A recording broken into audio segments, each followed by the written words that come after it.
The marble floors of Dmitry Volkov's penthouse gleam like frozen tears beneath Katya's worn knees as she scrubs away the evidence of another extravagant party, her calloused hands moving in practice circles while her mind drifts to the small apartment she shares with her ailing grandmother, wondering if the meager wages from cleaning up after Moscow's elite will ever be enough to pay for the medicine that keeps the only family she has left breathing through another night. The opulent surroundings mock her poverty, crystal chandeliers worth more than she'll earn in a lifetime casting rainbow reflections on walls adorned with priceless art, while she remains invisible, a ghost haunting the periphery of a world that would never acknowledge her existence, her faded uniform marking her as nothing more than another expendable servant in the grand theater of wealth and power. 40 floors above the bustling streets of Moscow, Dmitry Volkov stands at his floor-to-ceiling windows like a king surveying his domain, his steel-gray eyes reflecting the coldness that has made him the most feared and respected billionaire in Russia,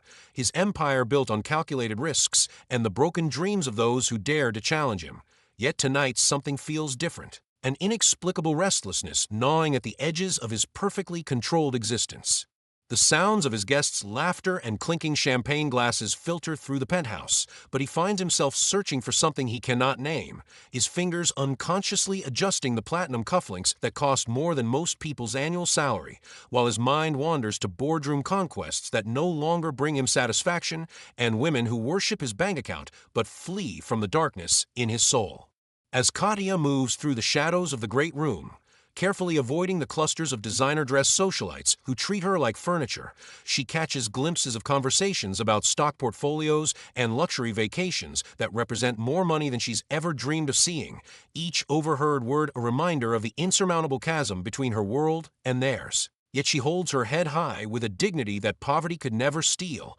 her emerald eyes burning with an inner fire that speaks of dreams deferred but never abandoned. The accident happens in slow motion. A careless gesture from a drunken guest sends a glass of red wine arcing through the air like a crimson comet, and despite Katya's desperate attempt to catch it, the expensive Bordeaux crashes against Dmitry's pristine white shirt with the violence of destiny fulfilling its dark promise, the deep red stain spreading across the Italian silk like blood across snow. Time stops as their eyes meet for the first time, and the entire universe seems to hold its breath, his piercing gray gaze locking with her defiant green one in a collision that sends shockwaves through both their souls, the electricity between them so tangible that other guests pause mid-conversation, sensing the shift in the very air around them. Dmitry should be furious, should demand her immediate dismissal with the casual cruelty that has made powerful men tremble, but instead he finds himself drowning in those emerald depths that hold no fear, no servile apology,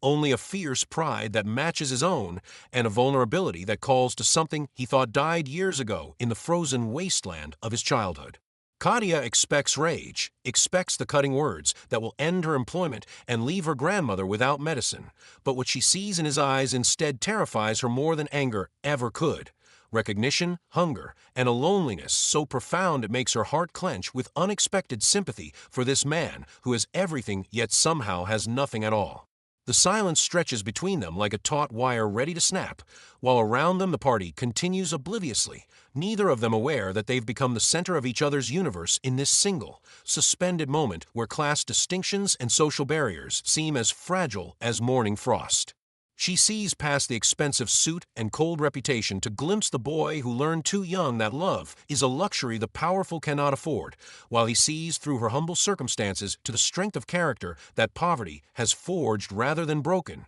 recognizing in her everything he sacrificed on his ruthless climb to the top. "I'm sorry," she finally whispers, her voice barely audible, yet somehow carrying across the space between them with perfect clarity, and he realizes that no one has spoken to him with such genuine emotion in years, most people approaching him with either fear or calculated flattery, never with the raw honesty that radiates from every fiber of her being. "Don't be," he replies, his voice rougher than intended, and both of them feel the ground shifting beneath their feet as if the penthouse itself is tilted on its axis, neither understanding that this moment of collision has set in motion forces that will either destroy them both or transform them into something neither has dared to dream possible. As Katya bends to gather the scattered glass with hands that tremble despite her efforts to maintain composure, Dmitry fights the inexplicable urge to kneel beside her, to touch those graceful fingers that bear the calluses of honest work, to protect her from a world that has already wounded her in ways his wealth cannot heal.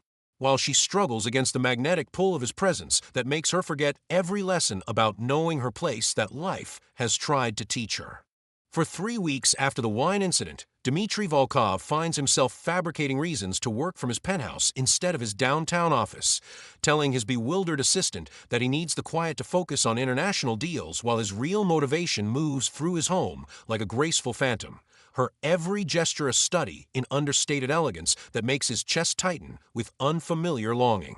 He positions himself at his massive mahogany desk where he can steal glances at Katia as she dusts the priceless artifacts lining his shelves, her movements deliberate and careful, treating each piece as if it holds the secrets of the universe rather than merely representing another digit in his vast fortune, and he finds himself mesmerized by the way afternoon sunlight catches the auburn highlights in her dark hair, creating a halo effect that makes her appear otherworldly in his sterile domain of marble and steel. Their first real conversation happens on a Tuesday morning when she discovers him standing before a painting worth millions, staring at it with hollow eyes, and instead of hurrying past as any other servant would, she pauses and asks quietly if he actually likes the artwork or simply bought it because someone told him he should, her question cutting through his carefully constructed facade with surgical precision. "I bought it at an auction," he admits, his voice carrying a vulnerability that surprises them both, because everyone expected the great Dmitry Volkov to own something so valuable, but I've never understood what I'm supposed to feel when I look at it.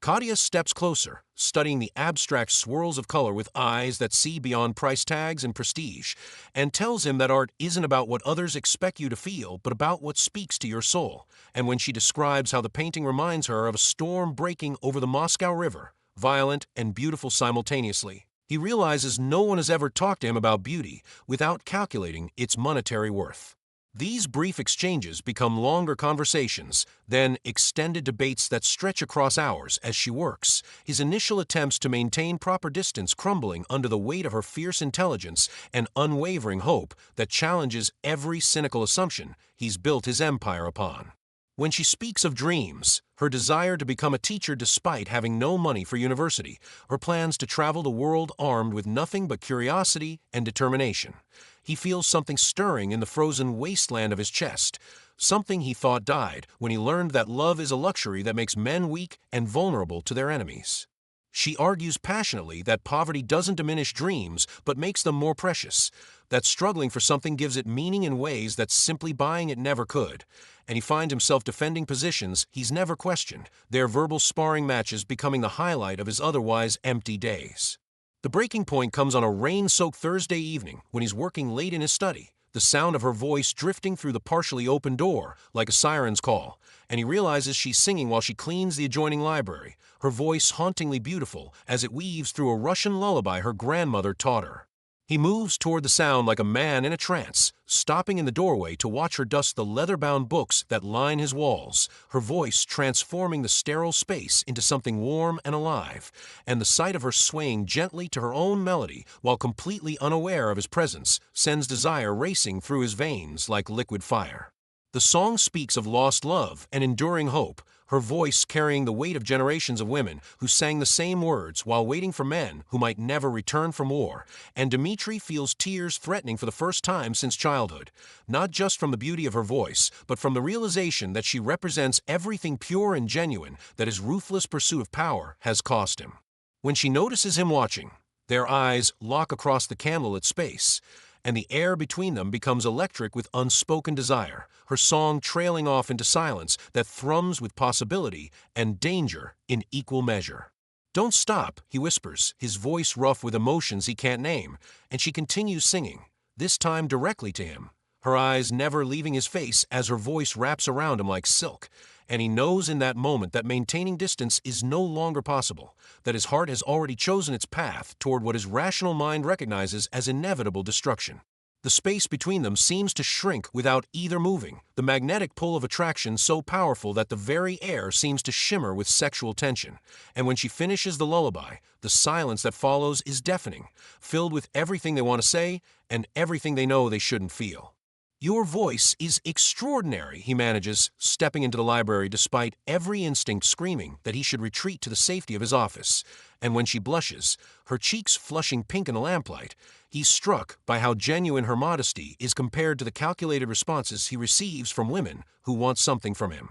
My grandmother said it was a gift, she replies softly, but I always wondered what good a beautiful voice could do for someone in my position. And he wants to tell her that her voice has the power to heal wounds he didn't know he carried, to make him remember what it feels like to be human instead of just powerful. But the words stick in his throat because admitting such vulnerability would shatter every defense he's spent decades building. Instead, he stands there drinking in the sight of her, memorizing the way the light plays across her features, the gentle curve of her lips, the fire in her eyes that no amount of hardship has managed to extinguish, knowing that tomorrow he'll find another excuse to work from home, another reason to orbit around the gravitational pull of her presence. Even as his rational mind warns him that this path leads only to ruin for them both. The storm that batters Moscow on that fateful November evening seems to mirror the tempest raging in Dmitri's chest as he watches Katya move through his penthouse in the dying light, her silhouette graceful against the floor-to-ceiling windows where lightning fractures the darkening sky like veins of silver fire. And when the power suddenly cuts out, plunging them into absolute darkness save for the flickering candles she's been lighting throughout the rooms, he feels as though fate itself has conspired to strip away every barrier between them. She freezes in the sudden blackout, her breath catching audibly in the silence, broken only by thunder rolling across the city like the voice of angry gods. And when he calls her name softly through the darkness, his voice carries a tenderness that makes her heart skip against her ribs like a caged bird desperate for freedom. The elevators will be down for hours, he says, moving toward her with the predatory grace that has made powerful men step aside in boardrooms. But tonight there's something different in his approach, something vulnerable and hungry that makes her pulse race with anticipation and terror in equal measure. The emergency lighting casts everything in amber shadows that dance across the walls like ghosts of all the words they've never spoken, all the touches they've denied themselves, and when he appears before her holding 2 wine glasses and a bottle that costs more than her annual salary, she sees not the ruthless billionaire who commands empires, but simply a man whose loneliness matches her own. We might as well wait out the storm in comfort, he murmurs, his voice rough with barely controlled desire. And she knows this is the moment of no return, the precipice beyond which lies either paradise or damnation. But as she accepts the glass and their fingers brush in the exchange, she realizes she's already fallen too far to turn back. The wine is liquid silk on her tongue, warming her from the inside as they settle onto the plush sofa before the massive windows where Moscow glitters below them like a constellation fallen to earth, and she's acutely aware of every inch of space between them, of how the candlelight flickers across his sharp features, softening the harsh lines that usually make him appear carved from marble. They talk in whispers, as if speaking too loudly might shatter the spell that's settled over them, sharing stories of childhood dreams and adult disillusions, and with each passing hour the distance between them shrinks until she can feel the heat radiating from his body, can smell his intoxicating cologne mixed with something purely masculine that makes her head spin with want. When she laughs at one of his rare jokes, the sound bubbling up from deep in her chest like champagne, he stares at her as if she's performed some kind of miracle, and she realizes that genuine laughter is probably as foreign to his world as caviar is to hers, that in this moment they're both discovering something precious they thought existed only in fairy tales. The air between them grows thick with unspoken desire as the wine loosens their carefully maintained inhibitions, and when lightning illuminates the room in brilliant white, she catches him looking at her with an intensity that steals her breath, his gray eyes dark with hunger and something deeper, more dangerous, a need that mirrors the aching emptiness she's carried in her chest for so long she'd forgotten what wholeness might feel like. Katya! He whispers her name like a prayer, like an apology, like a promise, and she knows what he's asking without words, sees the war between desire and conscience playing across his features, and when she sets down her wine glass with trembling fingers and reaches for him, she's making a choice that will change everything. Their first kiss is nothing like the gentle romantic encounters she's imagined in her lonely nights. It's desperate, explosive, filled with months of suppressed longing that erupts between them like a dam finally bursting under unbearable pressure, his mouth claiming hers with a hunger that threatens to consume them both while her fingers tangle in his dark hair,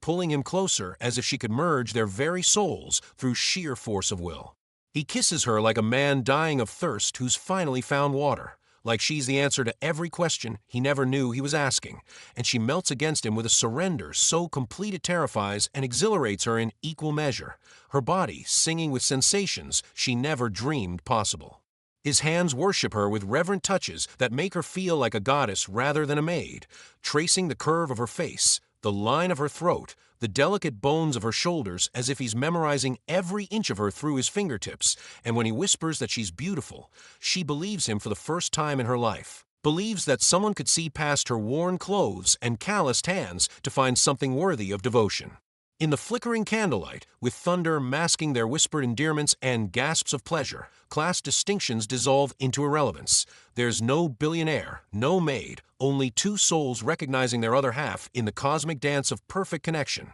two hearts beating in synchrony as they discover that love can indeed conquer the artificial boundaries society tries to impose on human connection. They make love with desperate tenderness, each touch a revelation, each kiss a small death and resurrection, and she feels herself transforming under his adoration, becoming someone she never dared imagine she could be, desired, cherished, complete. Hours pass like minutes in their private paradise, the storm outside nothing compared to the tempest of passion that carries them to heights she never knew existed, and when exhaustion finally claims them in the early morning hours, they sleep entwined like lovers who found their way home after lifetimes of wandering. But dawn brings reality crashing back with the harsh efficiency of a guillotine blade. The power returns, the elevators hum back to life, and the outside world intrudes with its cruel reminders of who they are supposed to be, what lines they've crossed, what impossibilities they've dared to believe in. Panic rises in Kadia's throat as she realizes what they've done, what it means, what the consequences will be for someone like her who dared to reach so far above her station. And while he sleeps peacefully beside her, she gathers her scattered clothes and flees like Cinderella after midnight, leaving behind only the lingering scent of her skin on his sheets and the ache of incomplete paradise. Dimitri wakes alone to find only the ghost of her presence and the devastating knowledge that one taste of heaven has ruined him for anything less, his heart already plotting the campaign that will bring her back to him, no matter what armies of propriety and prejudice stand in his way. The campaign to win Kadia back begins the morning after she flees his bed like a thief stealing away with pieces of his soul, and Dmitry Volkov, a man who has conquered international markets and brought corporations to their knees, finds himself completely undone by the absence of one poor maid whose touch has branded itself into his memory with the permanence of a sacred tattoo. He floods her modest apartment with flowers that cost more than her monthly rent, sends jewelry that she returns unopened with notes written in her careful handwriting, explaining that she cannot accept such extravagance, but what destroys her resolve isn't the expensive gifts but the handwritten letters that arrive with them. Pages of vulnerability, penned by a man who has never before allowed anyone to see past his armor of wealth and power. "You haunt my dreams," he writes in his bold script, "and every breath I take without you feels like drowning in a world that suddenly has no meaning." And she clutches these letters to her chest in the darkness of her small room, tears streaming down her face, because she knows that loving him is like stepping into a fire that will either forge her into something stronger or burn her to ash.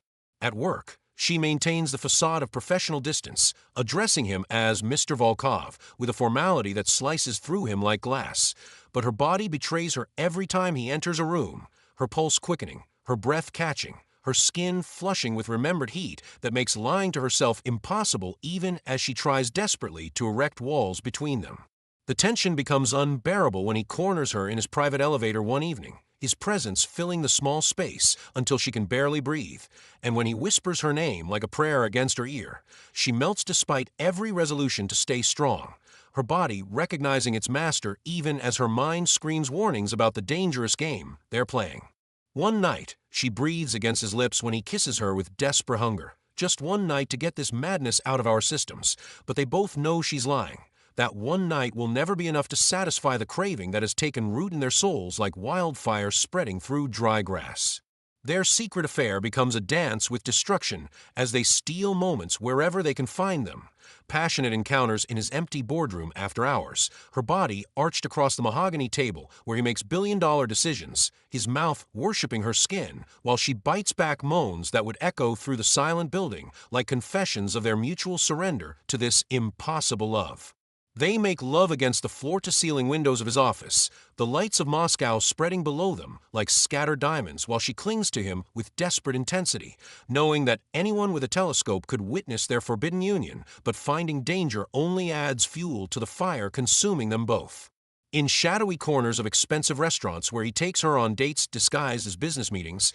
he whispers promises that terrify her with their sincerity. Declarations of love from a man who has never uttered those words to another woman, vows to protect her from a world that would destroy them both for daring to love across the rigid lines of class and expectation. She tries to tell herself it's just physical, just a temporary madness that will burn itself out like all intense flames, but when he holds her afterward, stroking her hair while she lies against his chest listening to his heartbeat, she knows she's already lost the battle against her own heart. The stolen nights become her addiction, slipping away from her grandmother's worried questions to meet him in hotel suites where he makes her feel like an empress rather than a servant, where he maps every inch of her body with reverent touches that erase every moment of shame she's ever felt about her circumstances, where she discovers that true power isn't about money or status, but about the ability to bring a man like Dmitry Volkov to his knees with nothing but her love. But their secret can't remain hidden forever in the fishbowl existence of Moscow's elite,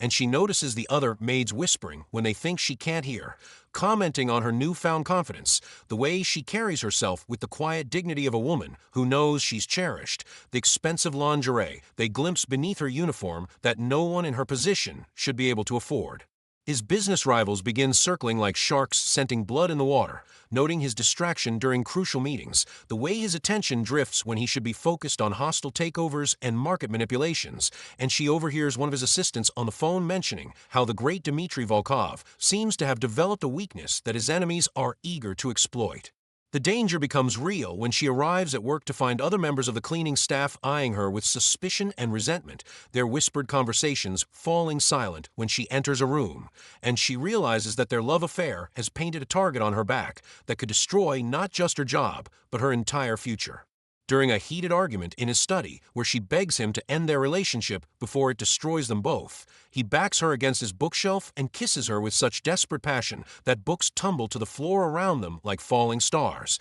And she knows that even as she speaks words of ending, her body is already surrendering to his touch, her resolve crumbling under the weight of a love that feels more essential than breathing.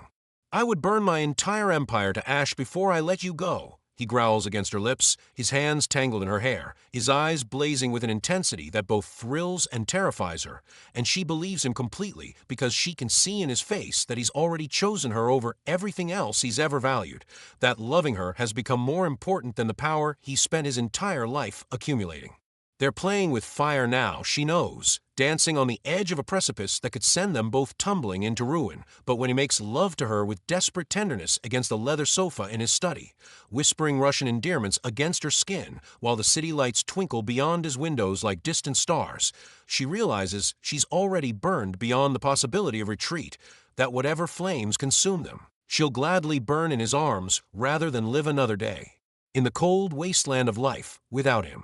The stakes grow higher with each stolen moment, each passionate encounter adding fuel to a fire that threatens to consume not just their reputations, but their very souls. Yet neither can find the strength to walk away from a love that feels like destiny disguised as destruction, from a passion that transforms them both into creatures of pure flame dancing in the darkness of a world determined to extinguish their light.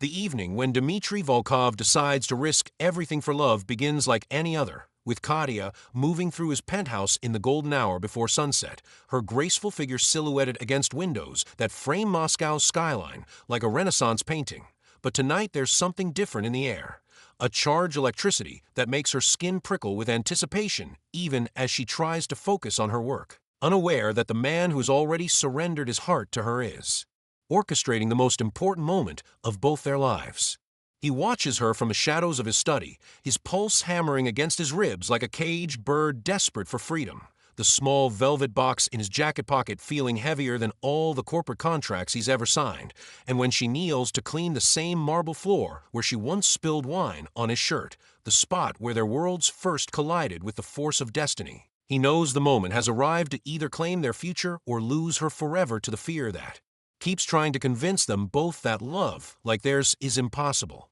Katya, he says, stepping into the golden light that streams through the windows, and something in his voice makes her look up from her work with eyes wide and questioning, her breath catching when she sees him approaching with a reverence usually reserved for approaching altars, his powerful frame somehow vulnerable in a way that makes her heart skip with both hope and terror. Instead of helping her to her feet, as he's done countless times before, he drops to one knee beside her on the cold marble, matching her position in a gesture so symbolic it steals the air from her lungs, and when he takes her work-roughened hands in his manicured ones, she feels the earth shifting beneath them, as if the universe itself is holding its breath for what comes next. "The first time you knelt on this floor, you changed my world," he whispers, his voice thick with emotions he's never allowed himself to feel. "And now I'm kneeling beside you because I want to change yours, not by lifting you up to my level, but by proving that love recognizes no levels, no boundaries, no impossible distances between two hearts that beat as one."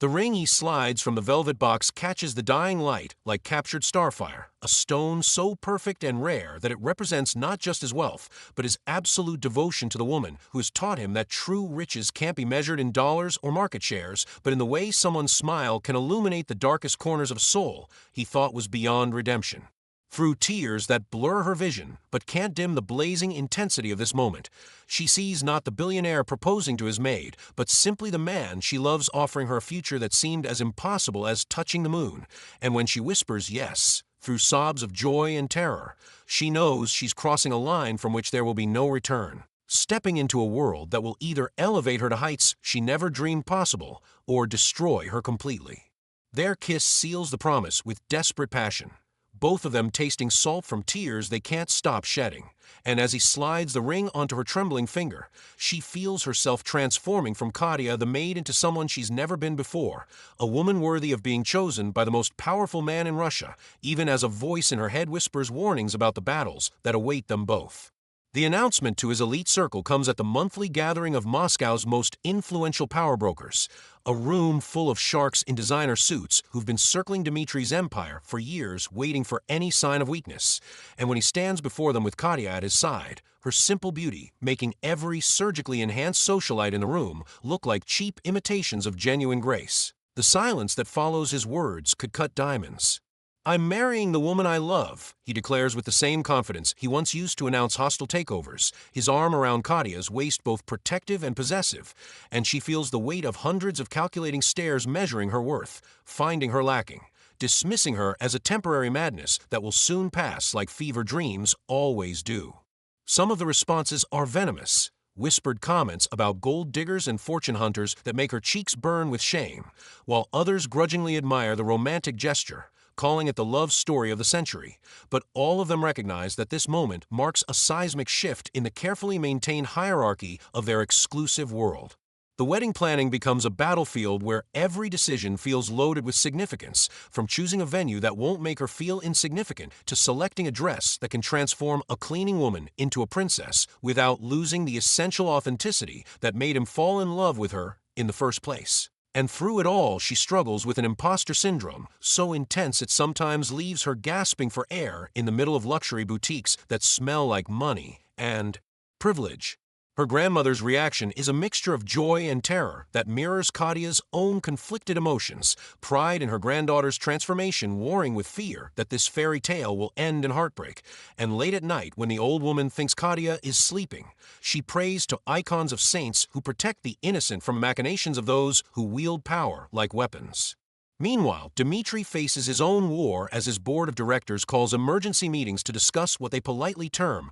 the CEO's recent personal decisions, their faces masks of corporate concern hiding the naked ambition of men who see his distraction as an opportunity to stage a coup that would leave them in control of his empire. The threats are delivered with boardroom politeness, suggestions that perhaps he should reconsider such a precipitous decision, reminders of his fiduciary duty to shareholders, veiled implications that his judgment has been compromised by emotions that have no place in the ruthless world of international business. But when they push too hard, suggesting that Katya is nothing more than an ambitious social climber who has bewitched their brilliant leader, his response is swift and brutal. A reminder delivered in his coldest voice that he built this empire with his own hands and can destroy any of them with a single phone call. That underestimating him because he's chosen love over loneliness would be the last mistake any of them ever make in their professional lives. In the quiet moments between battles, when they're alone in his penthouse planning their future while the city glitters below them like scattered stars, she traces the line of his jaw with fingers that still can't quite believe they have the right to touch him so intimately, and he catches her hand to press kisses to each fingertip, worshipping the calluses that tell the story of her strength, her dignity, her refusal to be broken by circumstances beyond her control. "Are you sure about this?" she whispers in the darkness, her voice small with vulnerability. "Are you sure I'm worth losing everything for?" And his answer comes without hesitation, fierce and final as a vow carved in stone. "You're not worth losing everything for. You are everything, and I'd rather have nothing with you than everything without you, because a kingdom without a queen to share it with is just an elaborate prison built from gold and loneliness." The courage their love demands feels like standing naked in a hurricane, but as they hold each other against the storm of opposition threatening to tear them apart, they discover that together they are stronger than any force arrayed against them. That love defended with absolute determination becomes an armor more powerful than any weapon their enemies can bring to bear against their happiness. The crystal chandelier cast fractured light across Dimitri's mahogany desk as Katya's trembling fingers traced the edge of the leather portfolio she had discovered hidden beneath layers of seemingly innocent business documents, her heart hammering against her ribs like a caged bird desperate for freedom as she read words that made her blood turn to ice in her veins. Bank transfers to offshore accounts with names she recognized from newspaper headlines about organized crime, photographs of men whose faces haunted the pages of true crime documentaries, and contracts written in a language of violence and retribution that spoke of a world she never imagined her beloved could inhabit. The wedding dress hanging in their bedroom seemed to mock her now, its pristine white silk a stark contrast to the darkness bleeding through every page before her, each document revealing another layer of Dimitri's carefully constructed facade until she could barely recognize the man who had held her so tenderly just hours before, whispering promises of forever against her skin while his hands, those same hands that had signed death warrants and sealed fates, caressed her with a gentleness that now felt like the cruelest deception of all. Her tears fell onto the photographs like acid rain, blurring the faces of victims whose stories would never be told, whose families would never find closure, while somewhere in the distance she could hear the sound of Dimitri's footsteps approaching the office, each step echoing through the marble hallway like a countdown to the moment when she would have to look into those steel-gray eyes she had fallen in love with and see them for what they truly were, the eyes of a predator who had somehow convinced himself he could love without destroying. The irony cut through her like a blade forged in betrayal. She had thought she was Cinderella finding her prince, but instead she had become bell-trapped with a beast whose curse ran deeper than any fairy tale could imagine, his wealth built not on innovation or inheritance, but on the broken bones of those who had dared to cross him, his empire maintained through fear and the kind of loyalty that could only be purchased with blood. Meanwhile, 3 floors below in his private study, Dimitri stared at the encrypted message glowing on his secure phone screen, the words burning themselves into his retinas like brands of damnation. "We know about the girl, we know she matters to you, and we know exactly how to make you pay for every life you've taken from us." His hands, steady enough to sign million-dollar deals and steady enough to pull triggers when necessary, shook like autumn leaves as he realized that his greatest fear was materializing before his eyes. Katya, innocent and pure and everything good in his corrupted world, had become a target simply by loving him, her life now hanging in the balance because he had been selfish enough to believe he could have happiness without consequences.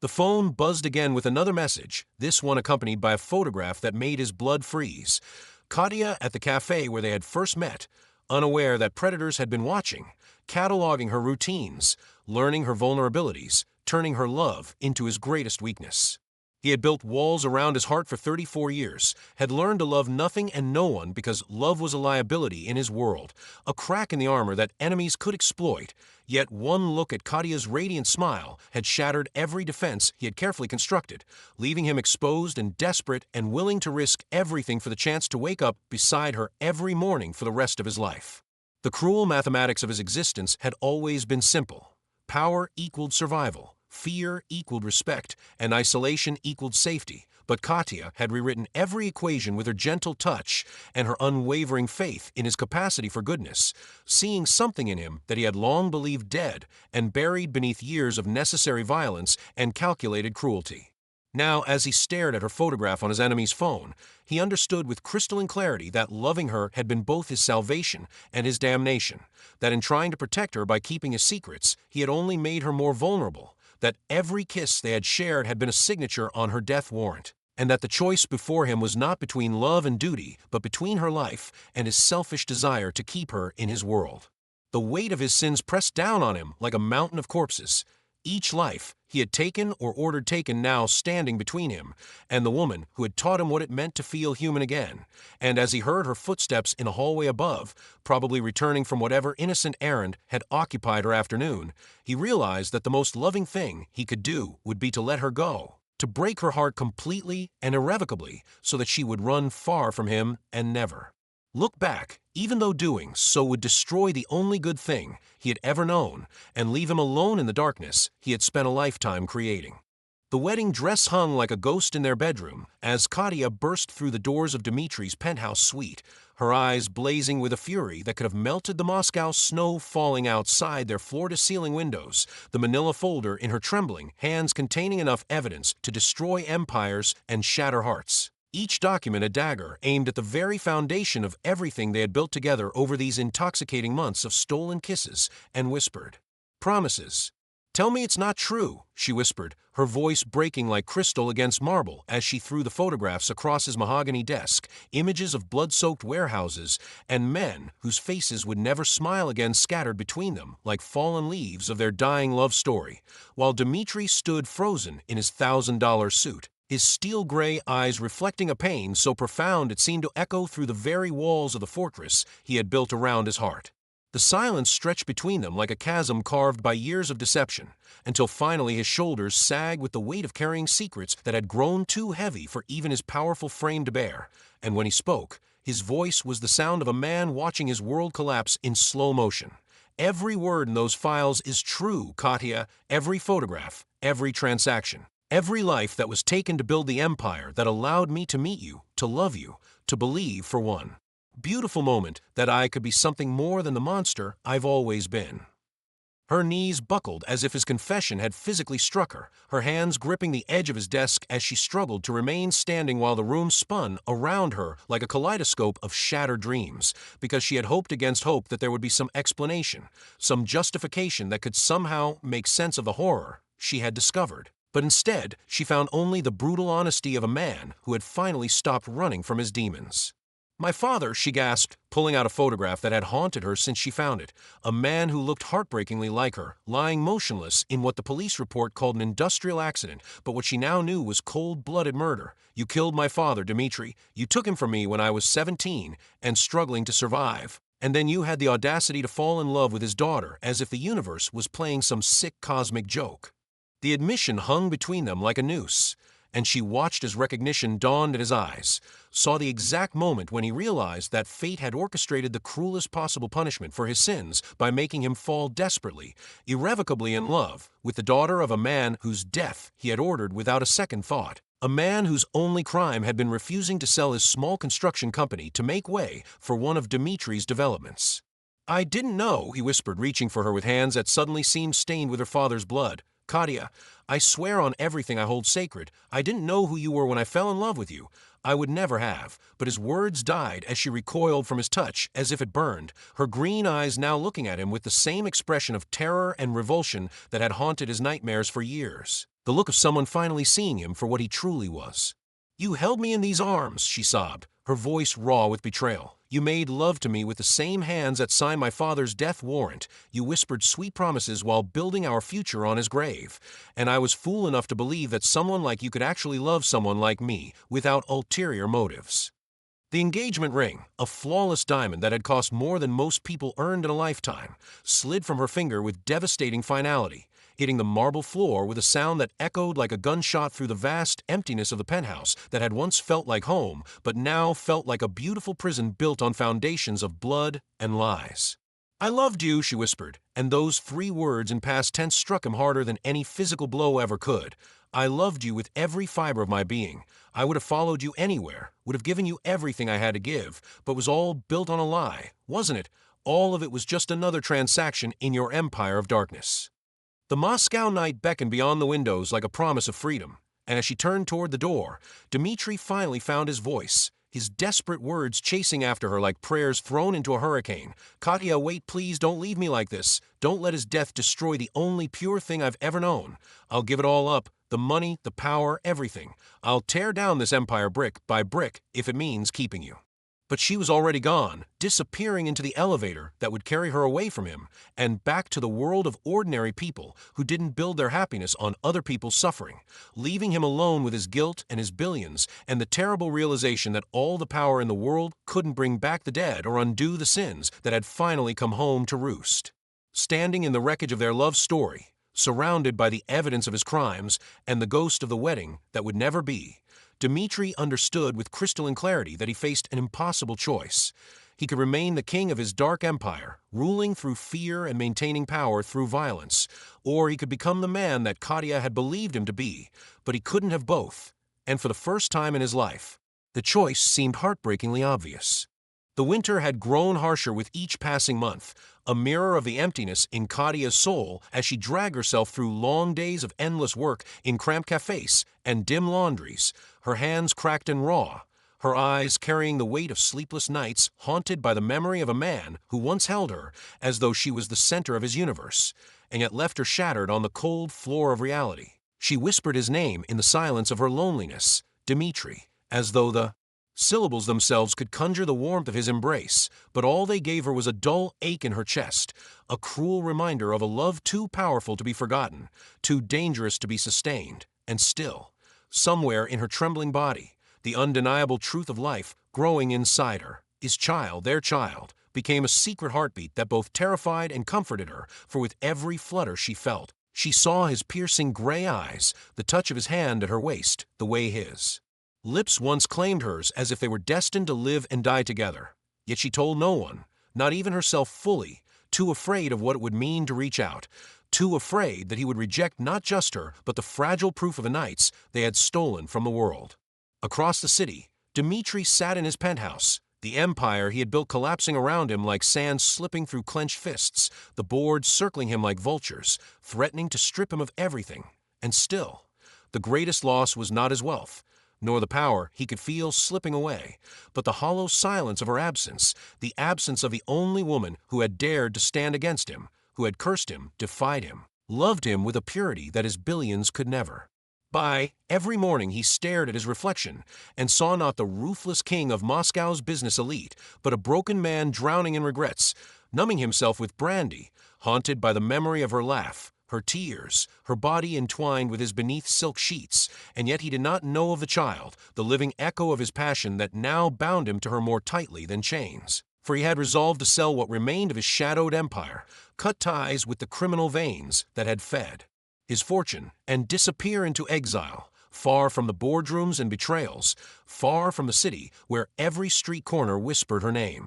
Katya, weary and trembling, pressed a hand to her flat stomach as she worked double shifts, wondering if she should find him, if she should tell him, if she should risk the humiliation of seeing those cold eyes shudder against her again, and each time she decided no, because pride was all she had left, pride and the fragile dream of raising her child without depending on the man who had once destroyed her spirit. But at night, when sleep pulled her into dreams she could not control, she felt him there, his body heavy over hers, his whispered Russian endearments burning against her neck, and she woke with wet cheeks, her heart a battlefield between longing and fury. Dmitri's world narrowed as the days slipped into weeks, his closest advisors urging him to flee before his enemies consumed him, and yet he hesitated, chained by a ghost he could not forget, for in every decision he made, he asked himself what she would think, whether she would forgive him if he knelt before her, stripped of pride and fortune, offering nothing but a broken man's heart. Fate, cruel and merciful,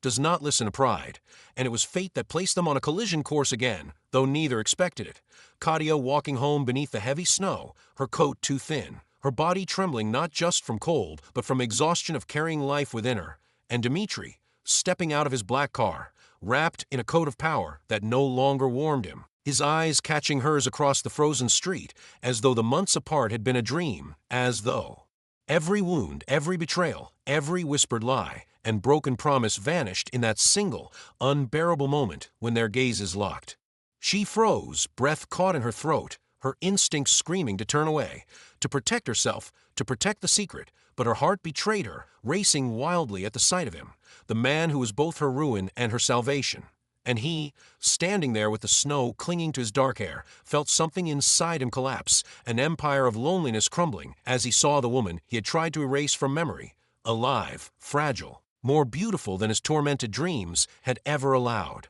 Neither spoke at first, silence heavier than words, until he crossed the street, his breath a mist in the cold air, his voice hoarse when he whispered her name, Katya, as though speaking it might shatter the spell, and she trembled, her lips parting but no words coming, only tears spilling down her frozen cheeks, because in that instant all the months of exile, of heartbreak, of silent longing converged, and the storm inside them was too strong to deny. He wanted to fall at her feet, to beg forgiveness, to touch her swollen belly and understand what destiny had given them, but she wrapped her arms around herself, a shield of pride and fear, and whispered, "You left me," the accusation slicing through the night, and he staggered back as if the words themselves were a blade. But before he could answer, before the truth of their unborn child could be spoken, the snow fell heavier, cloaking the city in white silence, and the tension between them burned brighter than fire, an unspoken promise that their story was far from over, that exile was only the beginning, and that fate, cruel and merciful, would not let them escape the gravity of a love that defied reason, wealth, and pride. The night was thick with shadows, Moscow's streets glistening with rain that turned the city into a mirror of broken dreams, and Katya hurried home, clutching her coat tighter, the secret of her pregnancy weighing heavier with every step, her body already trembling with exhaustion when the black car pulled up beside her, windows tinted, engine humming like a predator, and before she could react, hands seized her, dragging her into darkness, muffling her cry with the stench of leather and gasoline. Terror coursed through her veins, yet beneath it burned fury, because she knew instinctively this was not random. This was Dmitri's world bleeding into hers, the criminal empire he had built and promised to leave behind now stretching its claws into her fragile existence. And for the first time she cursed herself not just for loving him, but for carrying his child, because the life inside her made her both more vulnerable and more determined to survive. Dmitri had sensed the storm coming for weeks, shadows whispering his name. Rival gangs he had once crushed now circling, waiting for their chance to exact revenge, and when the call came, her name uttered in a taunt, her life dangled like bait. His heart turned to fire, all hesitation vanishing as he threw himself back into the darkness he had sworn to abandon, summoning every connection, every weapon, every drop of blood and power that had once made him feared. Yet beneath his rage lay a deeper fear, not of bullets or betrayal, but of facing her again, of seeing her eyes filled with hatred instead of love, because he had left her once, broken her once, and he knew she might never forgive him. In the dim warehouse where she was held, Katya sat bound to a chair, her wrists raw, her thoughts racing as fast as her heart, anger and fear entwined, her mind replaying every moment she had shared with Dmitri, his lips on hers, his voice whispering promises, his arrogance, his cruelty, his tenderness, and even now, when every part of her screamed to hate him, she could not stop the part of her that longed for him to appear, to tear down the world for her, even if he was the one who had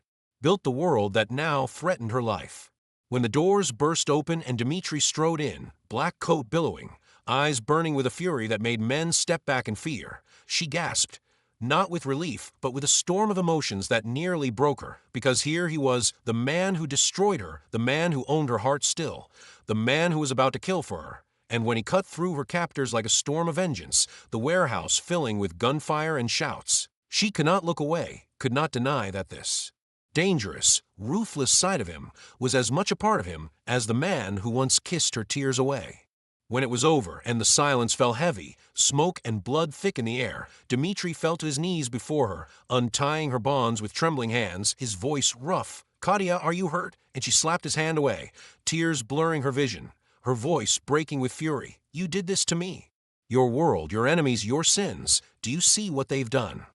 Her words cut deeper than any bullet, and for a moment he looked like a man stripped bare, the ruthless billionaire reduced to someone begging silently for forgiveness. But before he could answer, she whispered almost to herself, "And yet you came," and in that fragile admission lay the truth she hated, that no matter how much she wanted to run, no matter how much she wanted to erase him, her heart still beat faster in his presence. He reached for her hand again, slower this time, his eyes dark with torment. "I will burn it all for you, Katia. Every empire, every enemy, every last shadow. Just say you still love me, and I will fight the world." She trembled, torn between pride and longing, whispering through clenched teeth, "You left me with nothing but broken dreams." And he leaned closer, his breath hot against her cheek, his voice raw. "No, I left you with everything I am, because you are the only thing that matters."